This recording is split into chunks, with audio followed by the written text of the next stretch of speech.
Sialkot road Wazirabad, जहां पर toll plaza ने आए दिन लाखों रुपए कमाने वाला टोल प्लाजा आज तक वजीराबाद से सियालकोट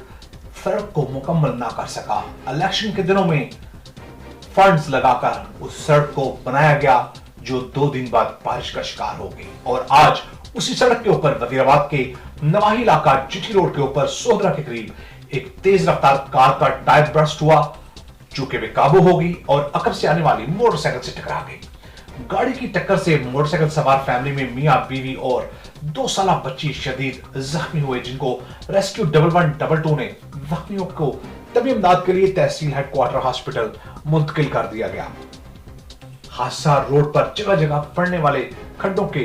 बाइस पेश आया, टायर ब्लास्ट हुआ। ये आनी शहरीन का कहना है कि आए रोज यहां पर ऐसे वाकयात होते रहते हैं और हुकूमत इसका नोटिस